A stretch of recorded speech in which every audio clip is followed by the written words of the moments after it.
हा गेल्या वर्षी आपल्याकडे प्लॉट होता त्या कंदापासून बनलेला हा जुना प्लॉट आहे. हा प्लॉट जुना आहे आणि इथून समोर आपण जे नवीन प्लॉट यावर्षी आपल्या स्वतःच्या बियाण्यानं बनवलेला आहे. 80 ते 90% जर्मिनेशन. आणि फोन येत आहेत की नरची संख्या जास्त आहे. नरची संख्या तुम्हाला आज जरी नर दिसत असतील मित्रांनो, पण हे नर याच्यात आपण एका जागी 3 बिया केल्या, त्यापैकी एक नर असेल तरी ते नराचे फुलं तुम्हाला जास्त दिसतात. त्याच्यातून 2 मादी असतील तर ते मादीचे दमादम. हे बघा, हे वरून तुम्हाला फुलं जरी हे नराचे दिसत असतील तर हे बघा मादी आहे. करटुले तयार झालेले आहेत. हे करटुले तयार झालेले आहेत.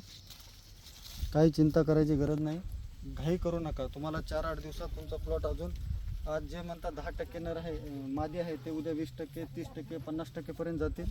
हा प्लॉट आहे असं बघा, पूर्ण डेव्हलप प्लॉट झालेला आहे. माझ्या स्वतःच्या बियाण्यापासून मी बनवलेला आहे. 90% जर्मिनेशनचा प्लॉट आहे. खूप छान आहे. 80 शेतकऱ्याला बियाणं द्यायला सर्वांचा प्लॉट डेव्हलप आहे. कुणाची तक्रार माझ्यापर्यंत आजपर्यंत आलेली नाही पांडुरंगाच्या कृपेने. आणि हे मी यावर्षी नवीन प्रयोग केलेला आहे मक्का आणि तूर. स्वीटकॉर्न मक्का आणि 8 फीटचा अंतर लागतो. आता मक्का संपून जाईल आणि तुरीला 8 फीट अंतरासाठी हे तूर आहे.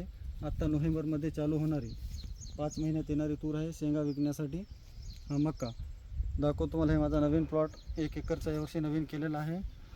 हे करटुले वरून जरी तुम्हाला आता इथे हे तुम्ही समजता हे नर आहे. हा फुलं नराचे आहे बरोबर. हे असे तुम्हाला वरून फुलं दिसतात, पण याच्यातच बघा तुम्ही मादीचे रूपांतर होऊन हे बघा करटुले छानपैकी असे लागलेले आहेत. होऊ शकता तुम्ही भरपूर असे करटुले लागलेले आहेत. यावर्षी एक प्रॉब्लेम आहे, तुम्हाला बी जाणवत असेल, पावसाचा ताण. एक महिना पाऊस पडतोय, 15-15 दिवस उघाड आहे, पण आता 8 दिवस झाला पाऊस चालू आहे. त्यामुळं छोटं करटुलं पिकत आहे आणि करटुल्याचा कलर हिरवा गडद यायचा फक्त भुरा आणि लाल होत आहे. आणि डंक, फळमाशीचा डंक असू शकतो किंवा ह्या ताण, कधी जास्त पाणी कधी कमी पाणी, ह्यामुळं पण हे असं होऊ शकतं. हे माझा करटुल्याचा प्लॉट. समोर कारल्याचा हा तूर मक्का आणि इकडं माझा अमृत पॅटर्न पद्धतीने केलेला कापसाचा प्लॉट आहे. गेल्या वर्षी जे शेतकरी बघायला आले त्यांना माहीत असेल, गेल्या वर्षी या जागी कारल्याचा प्लॉट होता. मी या जागी इथे 1 एकर यावर्षी नवीन करटुल्याचा प्लॉट बनवला आहे. धन्यवाद.